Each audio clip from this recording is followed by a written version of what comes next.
Let's go! Yeah! Hindi natin nakalain. Tinatanaw lang namin dito. Ito dati. Pero ngayon, naakyat na natin. Grabe.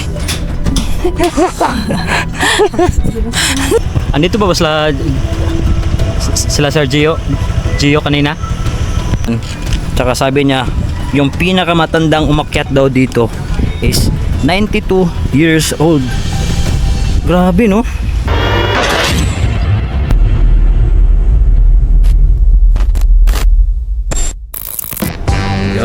Yo. So day 4 mga boys. Ano, busy siya sa kanyang pang time lapse. So day 4 mga boys, at last day na namin dito sa sa El Nido.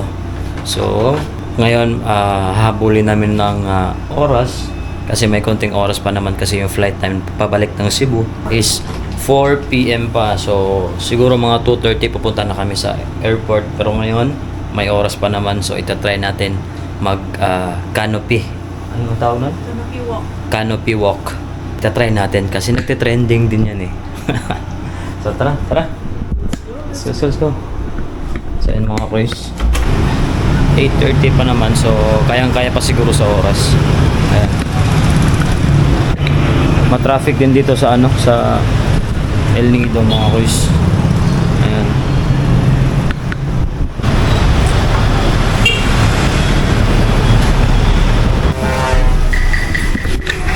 Let's go.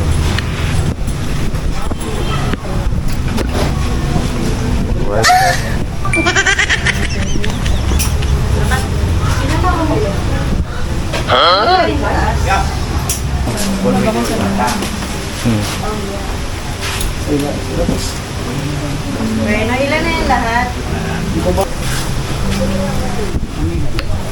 Let's go.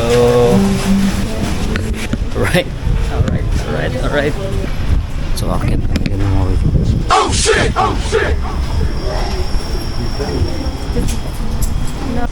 Right. Wow. Napakatahimik.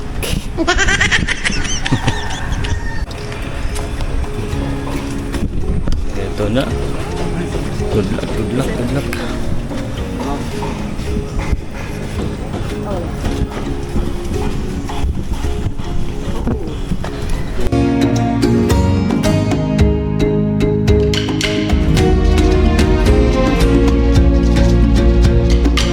Hindi pala basta-basta to. Yan mga wizard.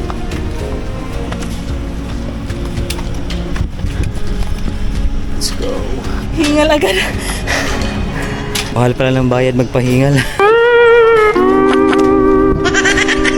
So mga kusa, hanging bridge.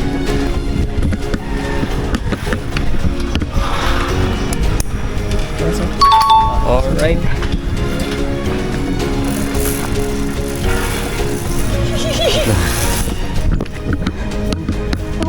Let's go. Yeah. Shake it. Shake it.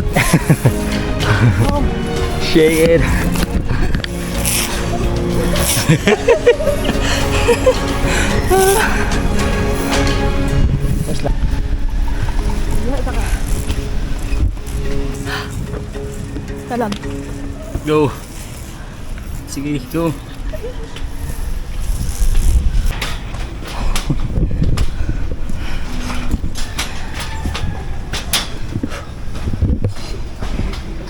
Hingal oh. Taas mo nga ko. Oh shit!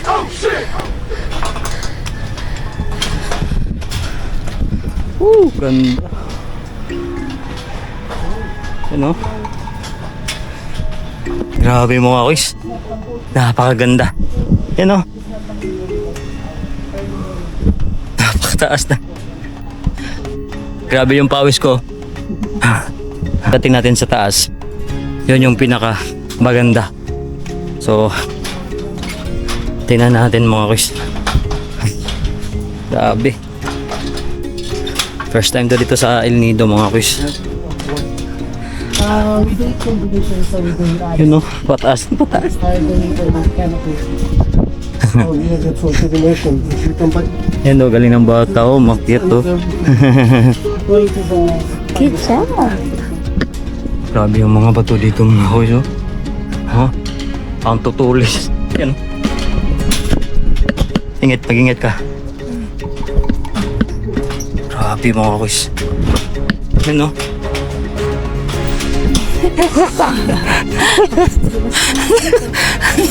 Uy! Na. Ito na ang view mga kuys, oh. Yan mga kuys, oh. Kadlaw Island. Woo!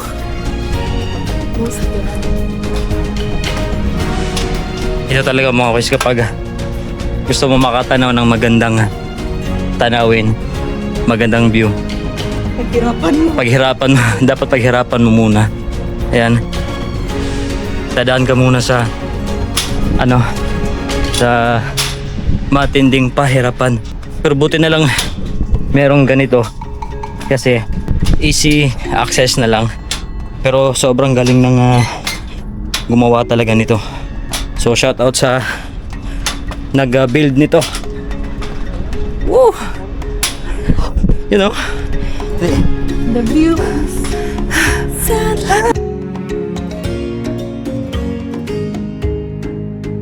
Hindi natin nakalain. Tinatanaw lang namin dito ito dati, pero ngayon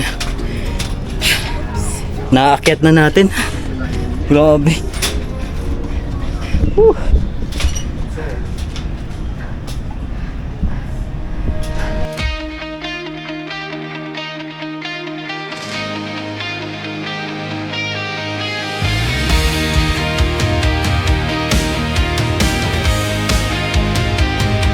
Sa bawat yapak, puso'y sumisigaw. May bagong daan na gustong matanaw. Kahit may bagyo, kahit may unos, Kian MTV kasama mo sa bawat ikot ng mundo. Walang Thank you po. atrasan, lakas ang dala, kasama ang kalikasan. Buhay ay kay ganda.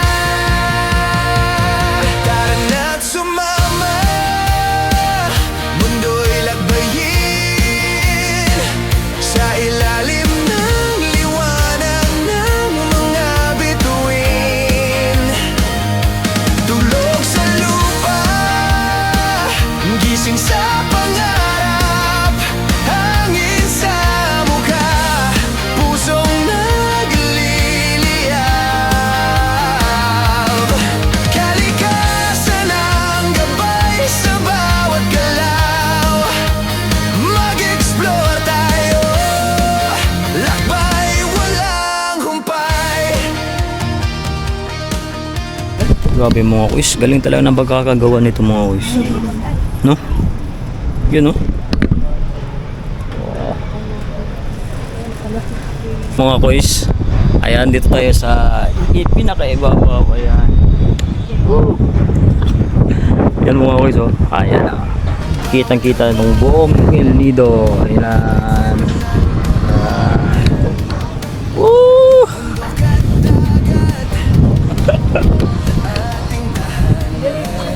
Woo! Grabe mga kuys, oh. Napakalupit ng pagkakagawa. Grabe mga boys! Woo!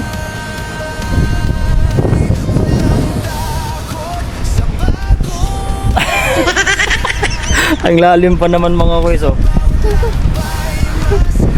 Grabe. Ang sarap talaga mabuhay mga boys. Ang sarap talaga mabuhay. Kaya ako ikaw, kung nag-iipon-ipon ka, nako, maggumala ka din minsan para maging masaya ka, ma-explore mo tong ganitong view. Tingnan nyo, di ba? Kasi kapag tatanda ka na, uugod-ugod ka na, hindi ka na makakagala, hindi ka na makakaakyat dito ng ganito kataas kapag tatanda ka na at sasakit na yung tuhod mo, di ba? True. Kaya bahala. Di bali na walang ipon, at least marami tayong naipon na memories na babaunin natin sa pagtanda. Right? At meron tayong maikikwento sa mga bata at sa mga anak namin soon. Nag-try kami doon sa Port Barton. Basta bigla-bigla na sila dito dumadaan. Sila mga Gina. So, sana Kuya sa Adol yung soon na lang siguro. Baka magpang-abot tayo at syempre makasama sa adventures nyo. Yan, nakamasid si Kuya. Oh. Yun, oh. Kaso yung masid namin wala na. Puro gamit na. Sa akin din, gagamit ko lang si Kapo. Yung bago nila yung... Yung sleeveless. Yan, meron pa daw dito mga kuys. May isa pa. Nung nangyari yun? Grabe yung daan mga kuys, oh. Kailangan mong gumilit.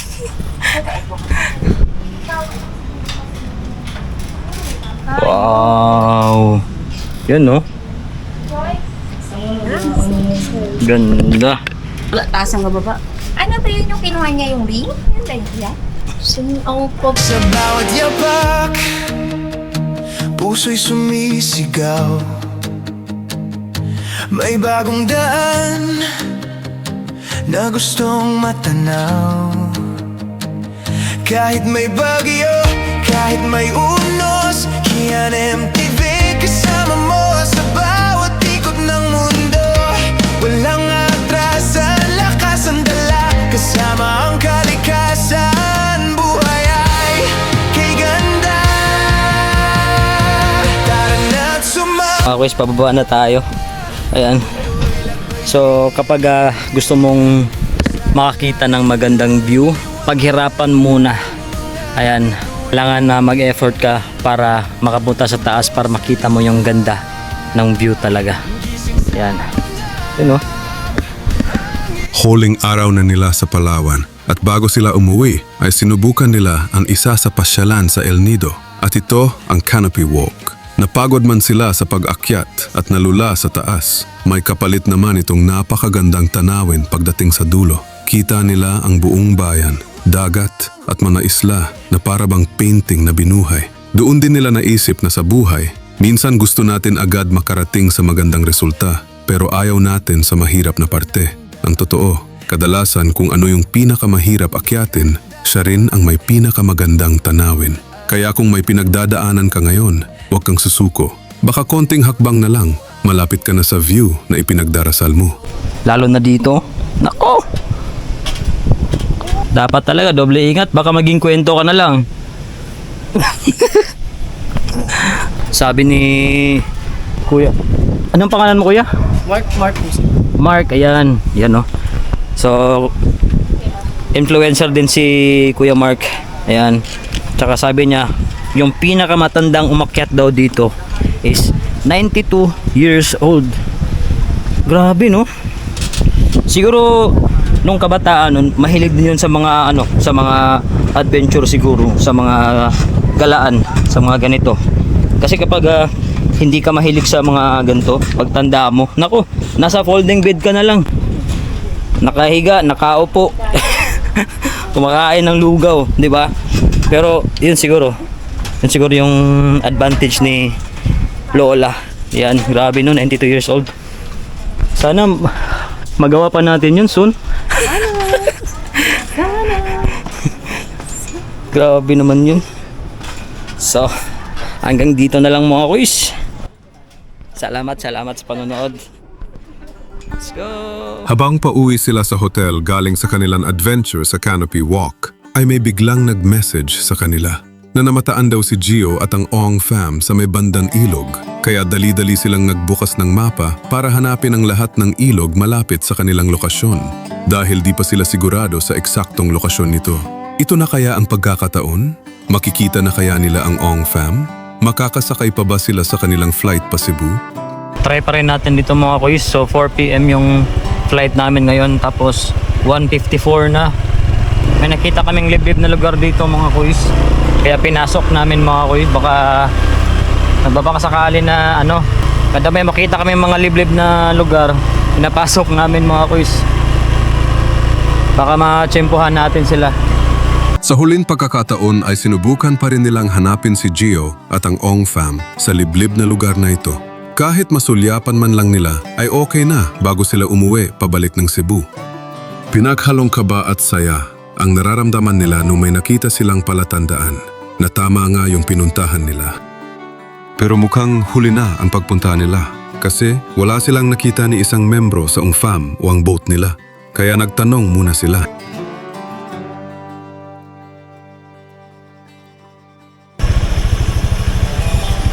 Kuya, andito ba sila Sir Gio?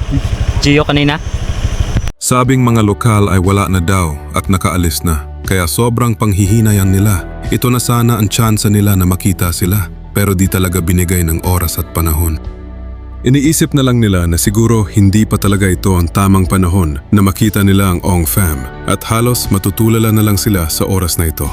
Pero positibo pa rin sila na mamimit talaga nila ang nag-iisang Gio Ong. Di man mayon, baka bukas, sa makalawa, buwan o taon.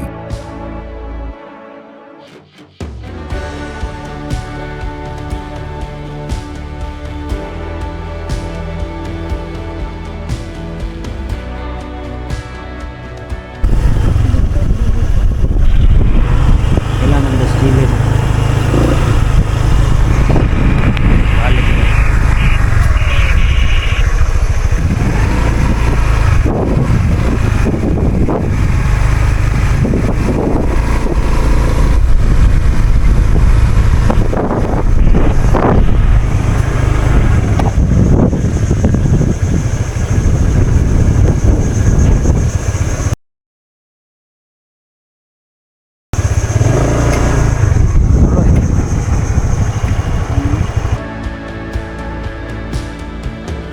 Nagisakyan gini. Simbag urat ng kabut sila kuya. Ay, ano? Simbag urat ng kabut sila kuya.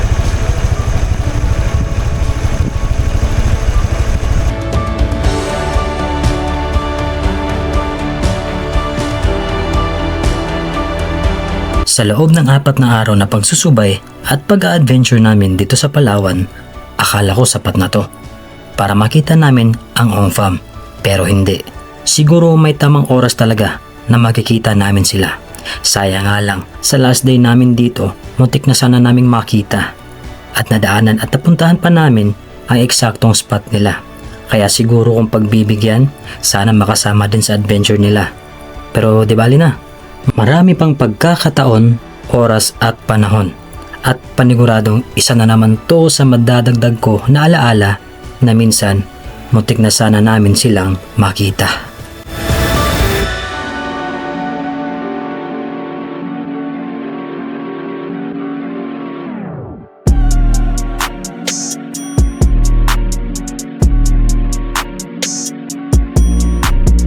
Looking for strong, reliable tires? Introducing Bubblegum tires. Grip line and rubber grip for smooth ride, and reliability you can trust on every journey.